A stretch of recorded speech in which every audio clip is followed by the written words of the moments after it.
Tricky, tricky, tricky. All right, did we actually start up? Yes, we did. Okay, I show an excellent connection, which is running. Sensational. Let me just hit my little post buttons here. And, okay. Ba, ba, ba, ba, ba, ba, ba, ba, ba.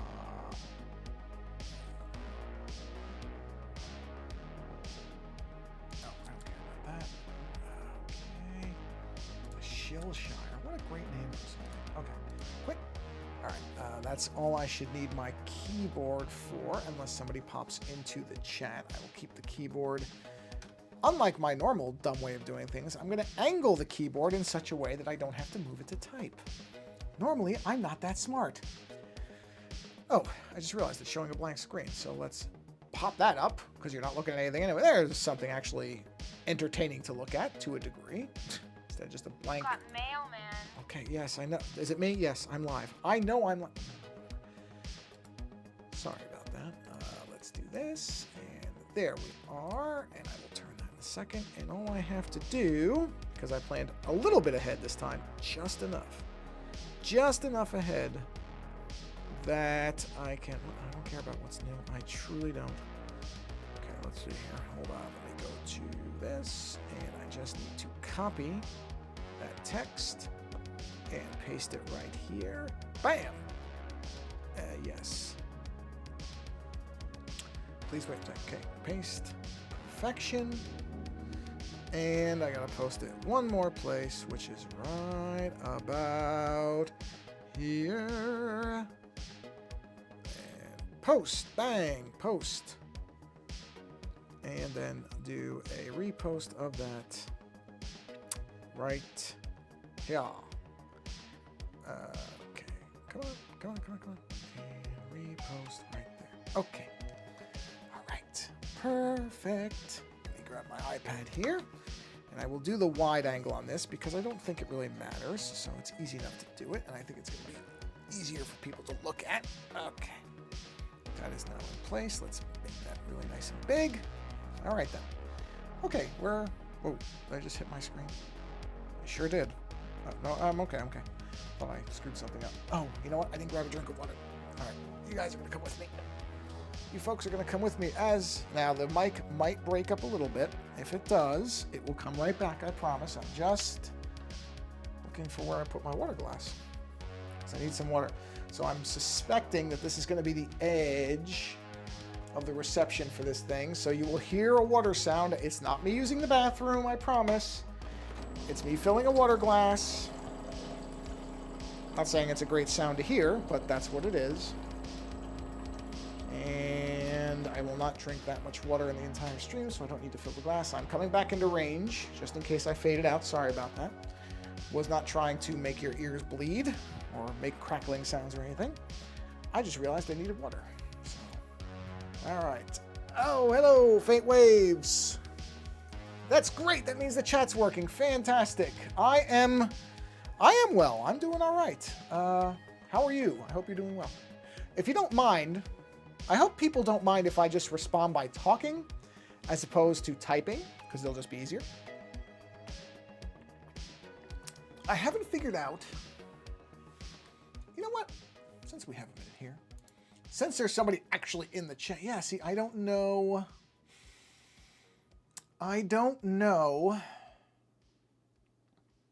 that there is... Well, let me try this. Good. I'm glad to hear that. Let me just try something. Oh, jeez. Okay. That's miserable. Well, I didn't mean to do that. No, not display capture. Is there a way to do... Whoa! Look at all that stuff. Holy crap. Look at that. You can't see this, but there's a bunch of stuff. No, that's not it. No, it wouldn't be application capture, I guess. Oh, wait, dock. Oh, that's that dock. Oh, that's not what I was trying to talk about. No, I don't think it's going to work. Okay, well, I tried. I wanted to see... Okay, I was going to see if there was a way to put... There is some way. I just have to figure it out to have the chat appear on the screen. I know there's a way. I keep meaning to do. I keep forgetting about it because I've got you know, 3 brain cells all fighting for dominance. Anyway, let's get going here. But I'm pretty sure there is a way that I could have the chat appear so that people could see it. Anyway. Fate Waves, are you getting alerted or are you following a link? I'm assuming you get alerted, like through Twitch or something. That's my guess. Although last time I think you were on YouTube, so I don't know if you have it on both. Or if you're seeing where I post it and then you're using that link. Because I created a new landing page and I just wanted to make sure it was working. I'm pretty sure it is, but yeah, just in case. Okay, so... Oh, you get a notification. All right, that's fine. I figured it was something like that. I was just checking. So, this is the mini disc dead media hand that I'm working on. Oh, man, I hope I'm not getting an eye sty, but it feels like I am. I can't tell. Either that or my eyelid is just sore, but I have a hunch on your phone. Okay. When you wear contacts a lot, you tend to get eye styes. And it's been a while since I've had one, which means I'm probably due. Even though I am very meticulous in cleaning my contacts and everything else, it just is one of those things. Oh, I missed that knuckle. Let's fix that.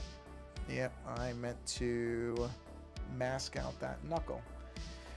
Yeah, this was a fun one. I think there was... I don't remember where the suggestion came... I think it was in the Beyond Synth Discord. Somebody had suggested... We were talking about, you know, the dead media stuff. Or somewhere, and somebody had said mini disc. And at first I said, well, mini disc isn't dead. They still have mini discs. But I was like, you know what? It's not exactly thriving. So sure, why not? I like drawing mini discs and stuff. I like drawing. I'm not really good at technical drawing. But when I can do it and it's not terrible, I like to do it. I'm just not usually good at it. It's just the reality of it. I'm generally not. Okay, so, yeah. Oh, do I feel like doing all these little detail lines in this stream? Oh, it's a lot of little lines. Is that the right pen? Yeah, that's the right pen. Oh, boy. Oh, boy. Well, let's turn on the... Which group is this? Which group is that? Oh, that's the tendons and stuff. That's the other mini disc.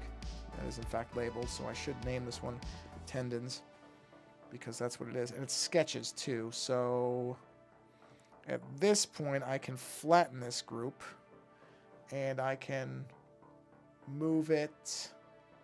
Oh, for just the way the screens were arranged on my monitor was throwing me off. It didn't look right to me, and then I realized what I was looking at, and it was just I was throwing myself off so far. I was like, what? My brain kind of locked up for a minute. Anyway, okay, so subdermals. Well, I shouldn't need... Oh, you know what I do need is shadows. That's the guiding thing for... Okay, so there's the rough shadow outlines. Okay. There we go. As a bit of a preview, Fate Waves, since you're here, curious what your thoughts on the announcement that there will be another Matrix film are. I'm going to be having I'm going to do a 5 on it for tomorrow, but I was curious if you think that's going to be... I mean, we don't really... Oh, that's okay. It'll come back. That's just this. Just got to wait a minute. Give that a second. I gotta get a new background too. There we go. Okay. That kind of crashes okay. Because, yeah, you know, when I first read that somebody had posted it in a Discord, they said, oh, there's going to be a 5th Matrix movie by the guy who did Cabin in the Woods.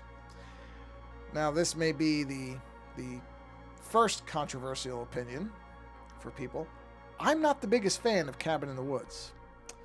I know a lot of people really like that movie, and I appreciate its humor in being a kind of clever... let's see. You saw that. I think it's somewhat good that it's not a Wachowski at the helm. Still yes. Wachowski's still involved. Yeah, and that's... Well, okay, let's get to that in a minute. Let's start with Drew Goddard, who is the person, as far as I understand, who's going to be... Based on the quote, I think Goddard proposed some idea, but he said we, so I'm guessing maybe it was either he's working with whichever Wachowski it is. I don't remember which that I don't think I saw the name of which of them that it is. That either he went to them with an idea, or that they maybe approached him, or they know each other, whatever. But he used the word we, as opposed to saying, well, I went to whichever Wachowski with an idea. But there was it's a very specific quote. I'll get to that in a minute. So Goddard I know he wrote some Buffy the Vampire Slayer TV episodes. I know he was involved in Lost. I seem to remember there was another show that I know that name from, and I can't remember. And the big thing that a lot of people know him from is Cabin in the Woods. And like I said, Cabin in the Woods it's fine. I've watched it twice. I watched it when it first came out because there was all this buzz around it. People were saying, oh, this is such a clever, this is really taking all the horror movie tropes and skewering them. And I was like, oh, that sounds fun. And I watched it, and like I said, I don't think it's bad. I don't think I would never have described it as bad. I think I did review it on the show, and I was just like, yeah, it's okay, but I was not impressed like some people were. Had some clever ideas. Some things I liked. And some things I thought were, a lot of things that I just thought were okay. So that name being involved doesn't move the needle one way or another. I'll put it like that. Neither encouraging nor discouraging. I'm just like, okay.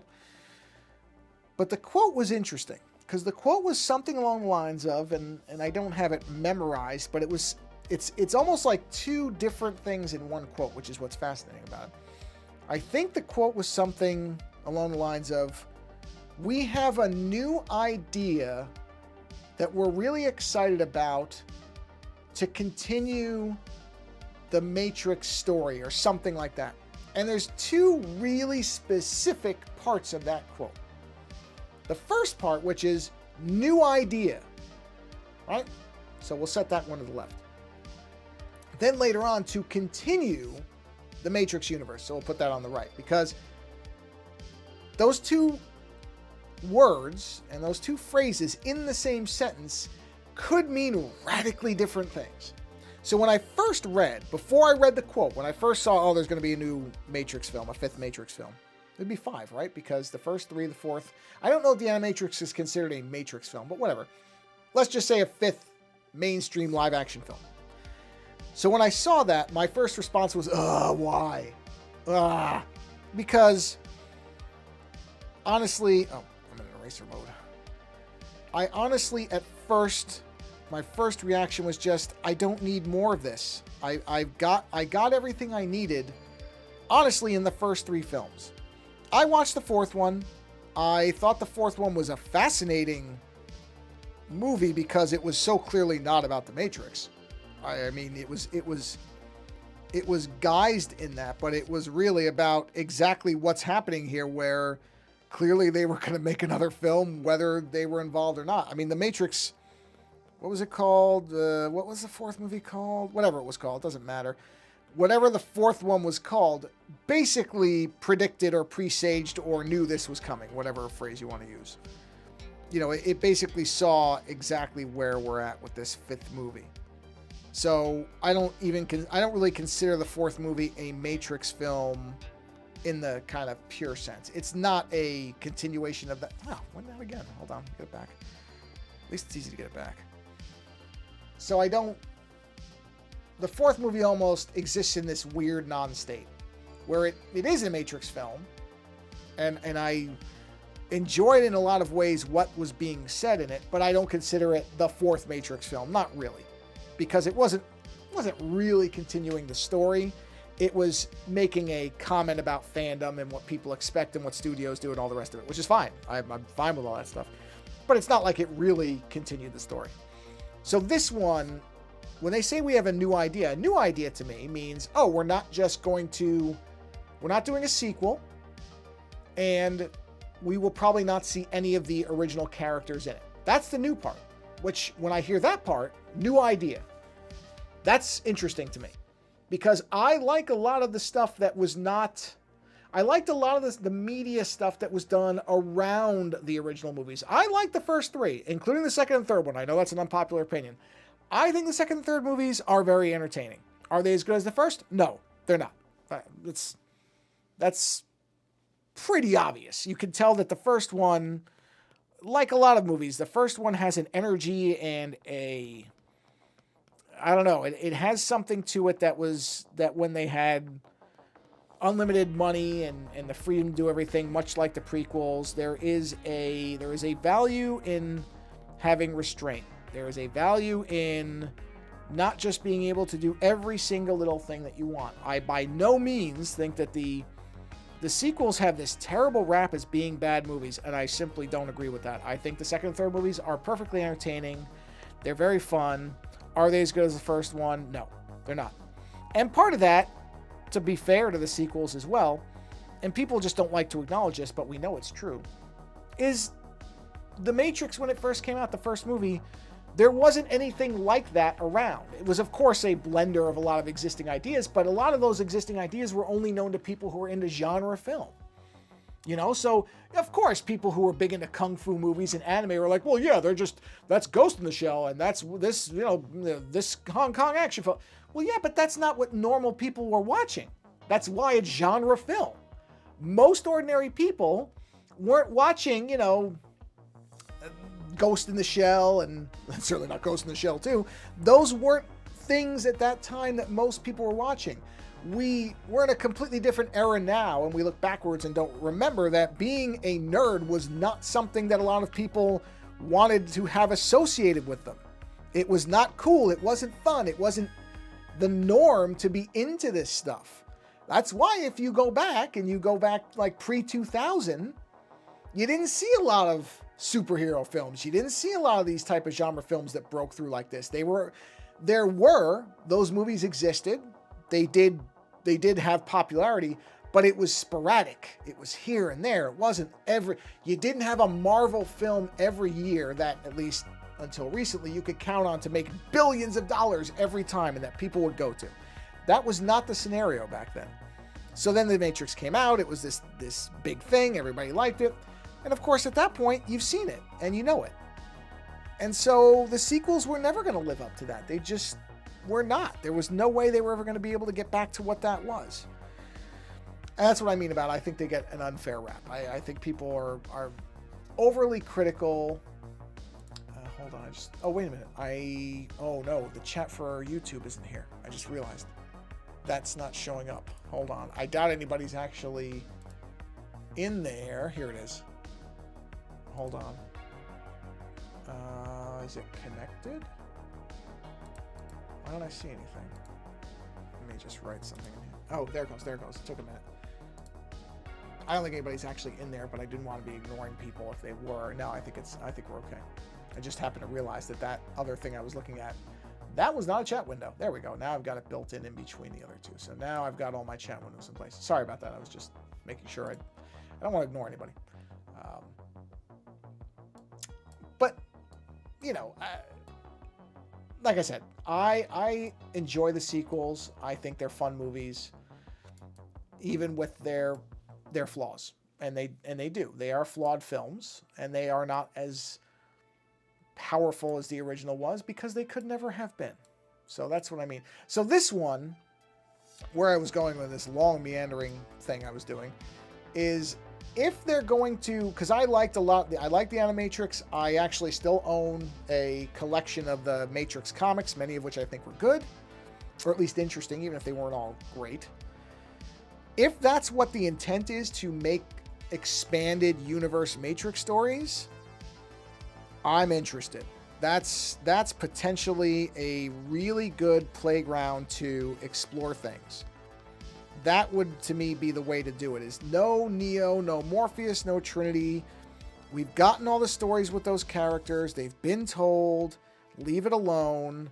Otherwise, you're just doing what Star Wars is doing, and you just can't let go of what was successful. You can't tell new stories, or it's rare. I mean, I was just watching Red Letter Media did a review of Andor, the Star Wars series, of which I have no interest in watching. I don't care how good it is. I didn't care for Rogue One, therefore I don't care about Andor. I just don't have any interest. But I have read and been told many times by people whose opinions I value that that what makes it worth watching, if I were to ever watch it, is the fact that it is departing from what Star Wars seemed like it was unable to depart from. It's not Skywalker. It's not all the same stuff that was there before. And if that is and that is what I would want, and that's why a lot of people like it. And like Star Wars Visions, which I do love. I've watched those, and love Star Wars Visions. I think that's a great series. And part of that is because it's departing from what, the Star Wars trappings. Yeah, there's lightsabers and there's Jedis and that type of thing. They're there, and you see some familiar ships here and there. It's Star Wars. It's not a completely alien concept. But it is trying to be different. It is trying to stretch the idea, especially season 2, where I believe it was the second season one where I don't like those lines, where they they got different countries, different cultures to interpret the Star Wars ideas, which I think is great. I think there was some really beautiful, neat stuff in there. And, again, it did feel like Star Wars. You knew what you were watching. There was still Jedi and Sith and all the rest of it, but it didn't feel like it was trapped in a way that, in particular, the live-action films feel. They don't feel like they have any confidence in telling stories that aren't tied to stuff we've already seen.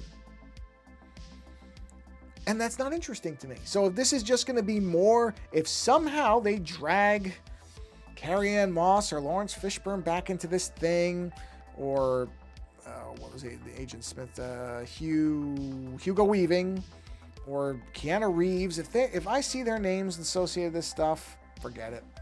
That to me just says you can't think of anything new. There is such an over-reliance now on just recycling the same old stuff. And that is not to say, because there are some people who, you can't ever have fan service. I don't mind that stuff. I like seeing people pop up that I know. That's fun, but it can't be the whole thing. Let's see. I was in the unique position of being very young when all the films came out. A kid, old enough to appreciate everything visually, but young enough not to grasp the larger ideas about reality. Oh, yeah. Well, that's another part. That's another thing. Oh, wait. For that reason, my favorite of the trilogy are 2 and 3. See? Even when I got older, that was still true. It just became out really appreciating the oneness of Neo and his journey. For me, it is the Chosen One story that I grew up with most. Everyone has theirs. The Bible, Star Wars, Lord of the Rings. Take your pick. Not take your pick. You can pick them all. But yes, I agree. I like 2 and 3. I especially like 2. The only problem I really have with 3 is, and to some degree I think this was at least partially intentional, is the real world it gets a little bit boring when you sit in it for too long. The Matrix itself, like 2, is you got all these really exciting chase scenes and there's all this wild stuff being remixed all over the place. It's very visually interesting. And Zion is just a lot of gray and brown machinery and a lot of people in robes because, of course, they're living basically just trying to survive. It makes sense. It's just not as visually appealing anymore. But that's really my only, that's the most of my criticisms. The story is perfectly fine. And I like 2 a lot. I think 2 did a lot of great stuff. So, yeah, I agree. And it is interesting, that you can watch those movies and you don't have to know what's going on. I mean, I don't remember when I saw there was a video that I had seen on, because this I think is something that I have become more aware of particularly in the last, I want to say 10 years. I have really, really started to try to notice and appreciate things that I can't figure out. And what I mean by that is, I saw a really good video that talked about the fact that the Matrix videos are very much about the experience of being a trans individual. Now, I'm not a trans individual. I know a very small number of trans individuals, and none of them very well, just to be completely honest about it. I can't see things in those Matrix films that I think to people that are trans are very, very obvious. And when I watched this video, it was a YouTube video that somebody had done a long form thing, everything this individual was talking about made complete sense as to how this is a gigantically obvious, glaring bright light of this is an analog for what the trans experience is. It's when it's pointed out to me as a non-trans person, it makes complete sense. It looks obvious, but that's because somebody had to point it out to me. What I saw was a great action film, and I was seeing some of the political elements of it, but nothing At no point would I have naturally and organically on my own gotten to the point of saying, oh, even knowing, because I think when I watched that video, I don't know that both of the Wachowskis had transitioned. I know one had, but I don't know if both had at that point when I saw this. Prior to that, because, when these movies came out, they had not transitioned yet. It was some years after, or it may have been some years after the first one, let's put it that way. And then to see this explanation by this individual and saying, okay, this is what this is, that even the pill colors are the color of the pills for the hormones that trans individuals take. That it's a one-to-one lineup of it, all these things. And it then explains a lot of things that in the movie seemed interesting and different, but didn't necessarily have a significance to me, because I don't have the perspective to see that, because it's not my life experience. Once it's pointed out, it's one of those things that you can't unsee it. It doesn't make the movie worse for me, because I've seen people, what doesn't ruin the movie? What are you talking about? It's still the same movie. What it does is it adds depth to it. It makes things that still work for me visually and are interesting and are fun to see. It adds a weight to them, because I understand that there's an intentional meaning behind them and what they symbolize. And I think also it's great that there's a group of people who inherently understood what was going on in that movie, and it was speaking to them. Just because it wasn't speaking to me the same way doesn't somehow change or ruin or degrade the movie. I don't understand that mentality. I just don't. I don't get that when people say something ruins a film. What are you talking about? How can it ruin a movie? You liked this movie before. Short of it being something where you find out, like, okay, if a movie came out and people liked it, and you found out 5 years later that the creator of the movie had made it because it was secretly a message about how Nazis were right. Okay, that can ruin a movie. That's the type of thing that can ruin a movie, is if you find out that secretly you were supporting something that was very hateful. There is something like that in pop culture that's very large right now, but I'm not going to name it because I don't want to put anybody in a spotlight on it. But I also think the problem with that particular thing, and people will know what I'm talking about, I think, is that it also appeals to a lot of young children who don't know what's going on with that. So you have to kind of give that one a pass. Adults shouldn't, but you can't blame kids. Kids don't know. Kids to a certain age are not going to be aware of the political implications of what a creator of a franchise has suddenly started saying about people. I can't fault parents for not wanting their kids not to experience something fun because they don't understand what's going on. That's not what we're talking about. What we're talking about is grown adults, people who can think, saying that a movie is ruined because it has a secondary meaning for a certain group of people. Nothing that will change any of the events in the movie. They didn't recut it. They didn't suddenly add voiceover. They didn't put graphics or new images in there that suddenly make something different. All they did was put in a secondary meaning, or really, depending on how you look at it, 3 or 4 meanings, into a movie that different people could respond to. Nothing about that ruins the film. Shut up. It's not ruining it for you. You're ruining it for you. There is nothing different about the movie. And that's the last thing I'll say about that. So I don't even know how I got onto that. But I agree. I like 1, 2, and 3 of the Matrix films. And I hope that what they do with the new one is a new story. Something completely separated outside of the Matrix concept itself. That's what I would like to see.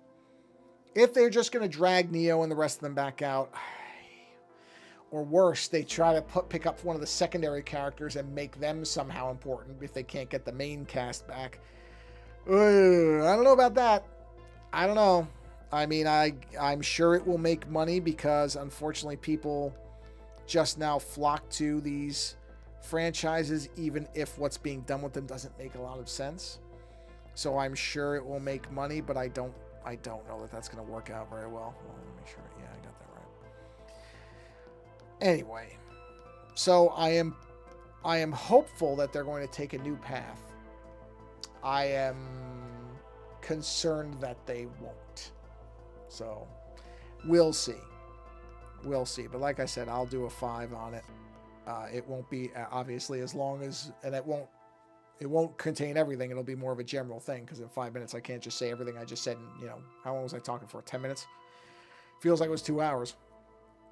So like I said, at first I had this immediate kind of knee-jerk reaction to say, oh, no, don't do that. But then I read that quote about the new ideas. And see, that's the tricky bit. It bothered me in 4 that looked like John Wick. Well, that's what I mean. I don't really consider 4 to be a Matrix film. I'm going to take a sip of water real quick.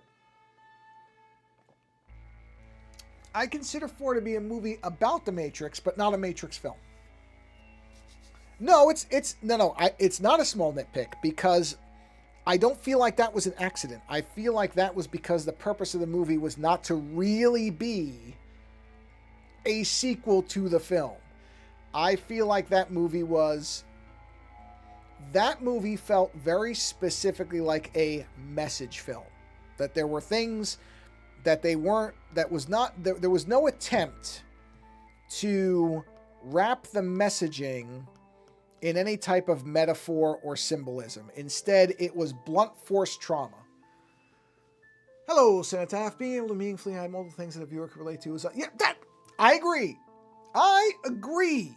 That's my point, is that's what drives me up a wall about people who somehow say that a movie is ruined because it can appeal to other people. I just cannot wrap my head around that mentality. It's so weirdly reductive to me that art has to fit in a box. Maybe that's my core problem with it, is the idea that people just think that art has to conform to what they want it to mean, as opposed to trying to understand that there can be a lot more meaning than you initially think. Great art to me can speak to lots of people. And the minute that somebody says, no, it should only talk to one group of people, or it should only mean one thing, well, I'm sorry, then you've lost me. You've just fundamentally lost me, and you're not going to get me back, because that just makes no sense to me. That's a very, very petty and regressive way to look at art in general. And I don't have a need to engage in that. But yeah, that's what I mean, Faint Waves. I look at 4 as a very interesting... I really like the fact that it was even made, because so much of it felt like a direct criticism at the studio that was allowing it to be made. And the really cynical way to look at that, and I'm not convinced this isn't exactly what was thought, is we don't care if they're criticizing us so long as this thing makes money. And it did make money. So, yeah, it's all they care about. Studios only care about if the thing makes some money and it gets eyeballs on it. So I think that people who run those studios now, they really don't care if you make a film that ridicules them, makes fun of their children, their mothers, their siblings, everybody they care about, as long as there's a buck in it. Which is an extraordinarily cynical way to look at the world, but I think it's the world that we live in. I'm not happy about it. I don't think it has to be that way, but I think that's the way that people allow it to be. So, all this a long way of saying my initial reaction to a new Matrix film was very negative, but now I'm kind of sitting here going, I want to wait and see what they start saying the story is going to be. What is this thing? Because it actually makes me want to go back and reread the Matrix comics, because I remember liking a lot of those. I just haven't read them in a while. Like I said, I have the collection about 50 feet from me. And I remember the reason I bought the collected thing was because I liked it. I remember reading them. I think I read them digitally. I want to say they released them on the website. I don't remember. This is a long time ago now. But I want to say they were released on the actual What is the Matrix website, where you could read all the comics, and then they published the collection. And I liked the digital comics enough that I bought the collection. I'm pretty sure that's how it went.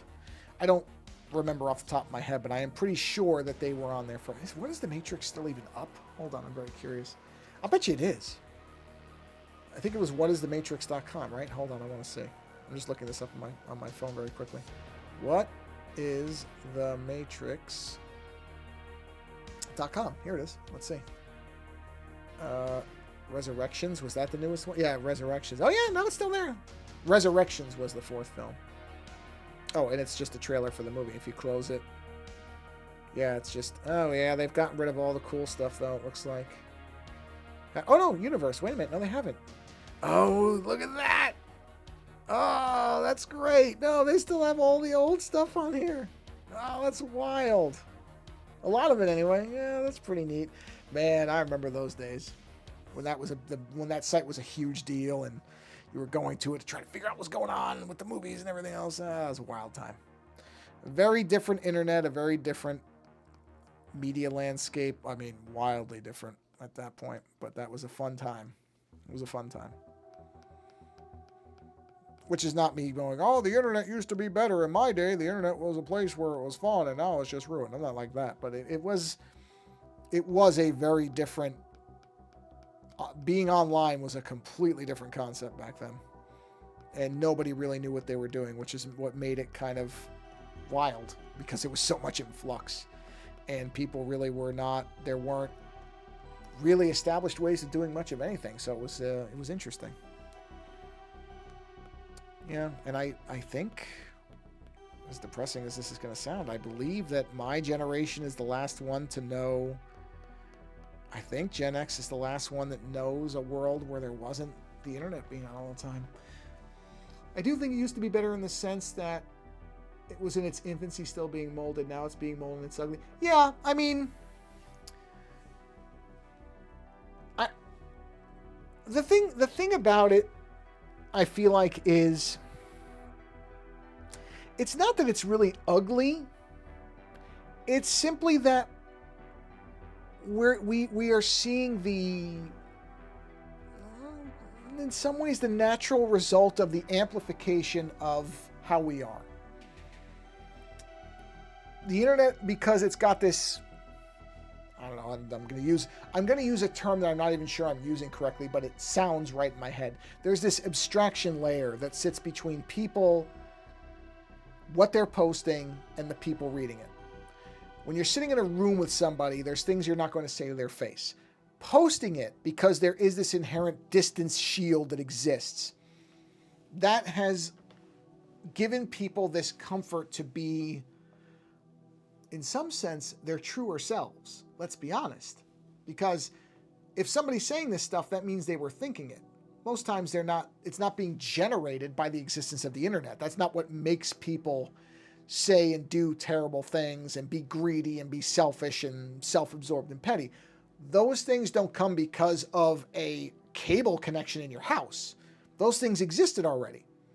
It's the fact that there is now a buffer and there isn't an inhibition because you can't see the effects. It's like an empathy dampener. That's what the internet really is. It's a way to separate the results of what you're doing from what you're doing. You're not seeing somebody. When you say something terrible to somebody, you see their reaction instantly, and you will know very many times instantly that you've made a mistake. You say something. I remember when I was very young. I remember this very clearly. This was back. I was back in New York, and it had snowed a bunch, and I had to get my car out of the driveway, and I was still living at home at that point. I miss the days of fighting for my time on the PC so I could go on the Pantera message board. Yeah. Oh, I remember. I have memories of the days where going online meant you knocked out the phone. I had to have my own phone line just for the internet. It was crazy.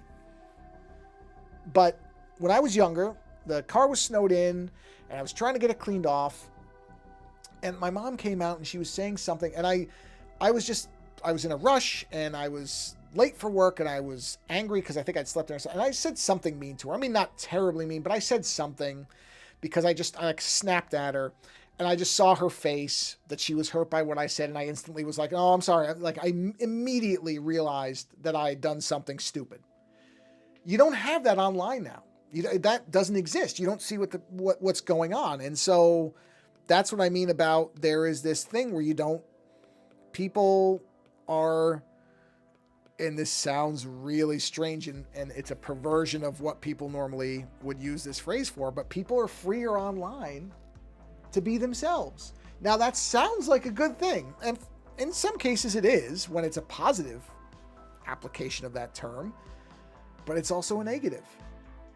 Because, again, there's this kind of cloak of not even anonymity. I don't even think it's an anonymous thing, because people are like, oh, if you had to actually have your name online, you wouldn't say these things. Let me tell you something. These people would still say these things. That's not going to stop the worst of it. Not because their names are there. Those people don't care. They don't care. They believe what they're saying is right. They're going to keep saying it. And this idea that somehow having your name attached to it is going to make them be ashamed, no, they'll just get smarter about where the lines are as far as things that will cost them money or cost them a job. They're not going to stop saying those things.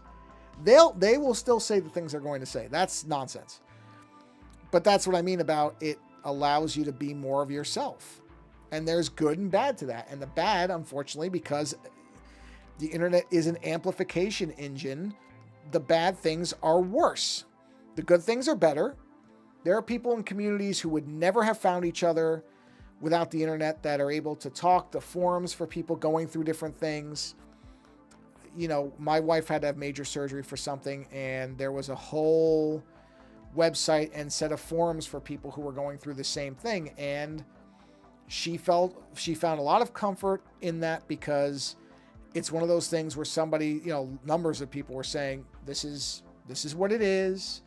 Here's what you're going to go through. This is not something you're going through alone. Here's things that will help you. Here's things that will make it easier. And that was a tremendous benefit. I mean, I saw once she had found that site over the course of a couple of days, how different she was, because she was so, obviously it was major surgery. I mean, this was not small surgery. She was terrified, as almost anybody going through surgery would be. And I'm not saying that she suddenly was fine with it, but the stress level was different. It was more of okay, this is still scary, but I know what this is, and I know people who've gone through it, and they're okay. And these are the things that will help me get through it.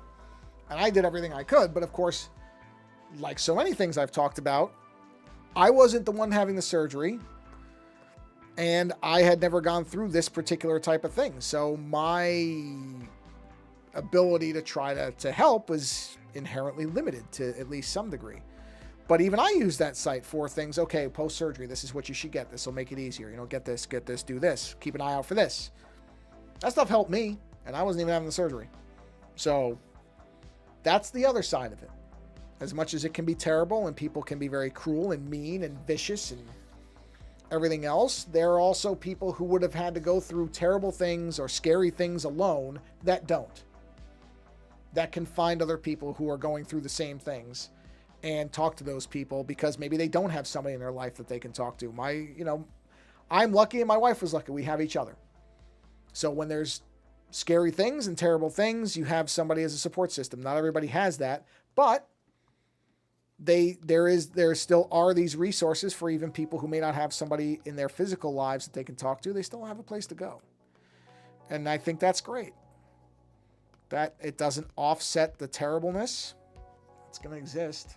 I don't know. There's nothing that, until they come up with a true empathy engine that lets people experience other people's lives and understand what the difficulties are and the struggles are, until that technology or whatever exists, you can't fix most of the bad stuff. I'll tell you, I think it would be a radically different world if people had the ability to experience the lives of others for a while. I think you would find that a lot of stuff that we think is unsolvable, things that people say, well, that's just how it is, I think a lot of that stuff might disappear pretty quickly. I just have a hunch. Maybe I'm being naive. I often am, but I have this suspicion that a lot of the things that people just take for granted or think can't be fixed or are too tough to fix, I think a lot of those things might disappear if they had the direct experience on people whose lives were tougher than theirs. Just a theory. What do I know? I'm just a dumb art student. That's what I always say. I'm just some dummy who draws things. I'm no great thinker. So, what the hell do I know? Oh, sorry, I don't really like to curse on the stream, even though I don't consider hell much of a curse since it's an actual location. I try to keep this family friendly, even though I'm talking about very weighty things. I try to do them in terms where I wouldn't want I honestly, my kind of outlook on these streams is I don't want a young child to accidentally stumble into this and hear me, you know, swearing my head off. I can talk about serious things because that's stuff for young kids. It'll just go over their heads. They won't really know what I'm talking about. They won't really care. But if they hear me saying the F word, they're going to know what that is. They're going to understand that pretty good. You know, there's no sugarcoating that. So, yeah. You know what I want to do? I don't want to do more of this line work right now. It's a lot of work. It takes a toll on the hand, I got to tell you. So let me turn that off for a minute. I think I want to actually just, let me look up in the background here some mini disc colors. Because I know a lot of mini discs has some really bright colors. What is thematrix.com? That is so crazy. Boy, oh boy, that's something. That takes me way back. I haven't looked at a dress up probably since the third movie came out. So it's been a while. Let's see. I'm pretty sure I could probably pick. Oh, yeah, there's all just different bright. Oh, so I have to consider. Actually, no, I don't. I think I'm going to do an orange one and kind of a teal one. Let's do that. Let's just get those. Unless it's just the metal flap that doesn't have color, right? Yeah, it's just a metal flap. Yeah, just a metal. Okay, that's what I thought, but I was just checking. So let's do a color layer. Let's put a little color in here. We'll put that above the sketch layer. No, I guess I shouldn't. I shouldn't put it above the sketch layer in case I need to. I can put it underneath. Let's do a nice teal. Ooh, that's not a bad color. Not teal enough though. Yeah, maybe that. Maybe something like that. Yeah, okay, let's do that. I can always change it later if I want to. So let's go ahead and get that mini disc colored. Okay, let's get a real paintbrush going in here. Just so we have some color. And of course I'm going to have to do, you know, the CDs. The actual disc underneath is going to have some reflection and stuff to it. But yeah, we'll see. I really hope that they do something interesting in that new movie because like I said, I still am a fan of the expanded universe for the Matrix stuff. I think they really had they knew they had a nice big open concept that they could do a lot of interesting things with, and I think they did. I think they told a lot of different stories. And I remember, like I said, I haven't read it in a while, so I am going to probably this weekend, maybe I'll grab that anthology and go through it again. It'll be a nice trip back in time because I think I've had that collection for quite a while. So I'm pretty sure that's the same original one I bought however many years ago. So that's one of the older ones I've got. I don't know what is the oldest comic that I've got as far as collections. I have almost no, original comics. I went to the bone there. Didn't mean to. So I know I don't have a ton of that. I think The Crow. It might be The Crow. I think The Crow might be the oldest graphic novel I've got because when I was younger, I collected actual comics. I wasn't just getting the graphic novels. Now I just get graphic novels when I don't buy them digitally. But when I was younger, I was collecting the issues. I had the boxes and all the rest of it. But I think The Crow, because that one was independent, it was smaller, I don't think you could get the original comic, or at least I couldn't. I wasn't going to go out and spend a bunch of money, but I don't even remember them being available. I think the only thing I remember was the book, the collected version of it. So that's probably the oldest comic I've got. Yeah, as far as collections, I do have... Oh, I just noticed that. Hold on, let me turn that off. The Lobocop comic books, the individual Lobo books, like the Lobocop stuff, and the Trencher books probably, are the oldest individual comics I've got. Because I sold a lot of... I didn't even sell them. I gave a lot of them away. I didn't keep a lot of that stuff. So now it's all just I think the oldest comic I have is probably The Crow graphic novel. If I had to guess, that would be my guess. Speaking of remakes that I'm not expecting to be good. Crow remake. I already did my 5 on that. I just don't understand. Another concept that you could go and do big and interesting new things with, and instead we just run back to the same character. The same character we've already done. And That is somehow supposed to be a good idea. I don't think it's a good idea. But anyway. Yeah. Yeah, I think this is going to be a good color. I think I'll keep this color. I always have liked teal. Teal's a fun color. Let me push this toothbrush, this paintbrush. It's not a toothbrush, the paintbrush up higher just to fill that in. And yeah, I think the one in the back will be like a orange of some kind. Whoops, went too far on that one. And where are we on the stream here? We're about 50 minutes, so we're going to probably wrap this up pretty soon. I think I'll do that other color, and then that'll do it. Because generally, oh no, it's still there. Okay, I thought it had disappeared. It's just the way the windows were positioned. Because the iPad is starting to get a little warmth to it, and once it starts getting warm, it don't stop. It can, whoa, what is that? Is that the finger? Is that what that is back there? Oh, yeah, it is. Okay, it's the finger, because there is going to be some level of... I'm going to have to transparency that back finger somehow, because you can see through the mini... Actually, no. Where that is, you can't see that, because that's where the disc is. So, no, that needs to get masked out. I think I was keeping it there because I forgot that this should be masked out. Because you won't be able to see that behind the actual disc.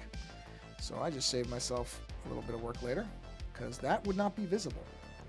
So we can go ahead and just mask that right out. Very nice.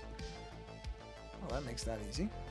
And then we're going to do another color, and we're going to do a nice orange this time. Oh, I wasn't thinking I was doing something like that. We'll go back here. And let's get the big paintbrush. I can always, and maybe that won't be the final orange, but I can block it in at least. Let me just get it in here for now, and then I can always fine-tune the color later. I'll probably be streaming tomorrow, roughly about the same time, possibly for a little longer. I meant to do it Tuesday, Thursday, but I actually did 2 podcasts on yesterday. One will be the one for the Friday show, and then the second part of the latest double feature that will be coming out. So I did about 6 hours of podcast recording yesterday. So I'll be honest with you, I didn't really feel like doing any streaming after that, because that was a lot. I didn't mind it. It was a blast, but at the same time, I was like, you know what? I don't think I feel like streaming after all that. I think maybe my voice is probably going to be shot. So I didn't. But it was a lot of fun. But that's why normally I've been trying to do Tuesday, Thursdays for the streams, but the last 2 Tuesdays I've missed. So I did want to do it 2 times this week, because now that I have all my kind of streaming setup down and everything, and it appears to be working fairly well, I was like, okay, well, technical challenges, knock on wood, appear to be solved for the moment, so I would like to start streaming kind of a little bit more often.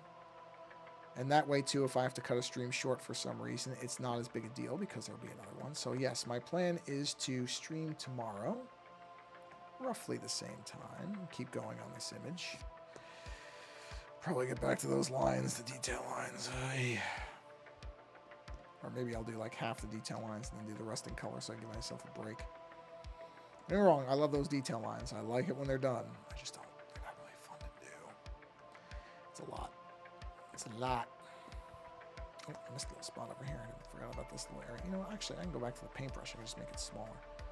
Drop it back down to like maybe 8 or so. Let's see. Oh, yeah, that's good. Use that. That still makes it a little quicker. So, yes, that is the plan. Plan for another stream tomorrow. Yep. Same bat time, same bat channels. I also really do like that I have the single landing page now. I've actually been finally getting around to doing things that I've been planning to do forever, and I'm finally, you get to a point where you're just like, okay, you have been in your head thinking about doing this for how long? Just get it done with. I actually put myself into a corner where I had to do the new support page for the show. Not that I'm expecting it to get much utilization, but I've been meaning to just build, instead of having to say all these addresses at the beginning of the show, go here, do this, just one page, go to this address. And everything as far as supporting the show is in one spot, and you can just go do whatever you want right there. Yeah, that's definitely a weird orange. Yeah, something like that makes more sense. Like a little bit of dullness to it, but that's a better color. Yeah, that's more like what they made this look like. Okay, well, good. I found this to be what's the word for it? A productive stream. So I'm going to bring the stream to a close, also because my dog wants to eat her dinner. And I'm already 4 minutes late, and you better believe she knows what time it is. So I'm going to go ahead and bring this stream to a close. But thank you for Cenotaph and Faint Waves for stopping by. It was a lot of fun chatting and reminiscing about the Matrix and the previous version of the internet, previously on the internet. Talking about that stuff was fun. Sorry if I went off on a bit of a soapbox tangent for a while. I just sometimes don't understand people. I'm sure, though, a lot of people don't understand me. That's the nature of the world, so I try not to get too wrapped up in it, and remember that as mystified as I can be by people, I'm sure there are people that are mystified by me. And that is both the wonderful and the tough part of all of us being individual minds and individual thoughts and beings on the planet. It makes it very tough to truly know each other. But it's a worthy effort to try. As hippy-dippy as that sounds. Anyway, that's going to do it for this particular stream. Thank you for stopping by, whether it's live or later. Doesn't matter to me. I just appreciate the people come by and experience a little bit of creativity because I think it's very good for you. I think it's good for your mind, your body, and your soul. So go watch somebody else draw for a while after this, or play music, or do something. Or even play video games. That's a creative expression. Go watch somebody play Baldur's Gate 3. Get a lot of sense about what a person's inner workings are by watching them play an RPG where they have to make weighty decisions that have consequences. That game is a personality test and a half. On that note, like I said, I will be back for another stream, if you're watching this live, tomorrow. At least that's the plan, assuming nothing, I have power and everything, which I hope I do. Outside of that, thank you for stopping by and chatting if you were chatting. So Cenotaph, Faint Waves, thanks for sitting here and talking a bit. I'm glad all the chat stuff seems to be working. So far, everything seems to be working, which I'm very, very excited about because I was having my problems with it. But it does appear to be working pretty well right now. So on that note, again, appreciate you coming by. And until the next stream, I want to figure out something to say between until the next stream, insert phrase here, then take care. I need something else. I got to workshop that. But until I figure that out, until the next stream, insert placeholder phrase,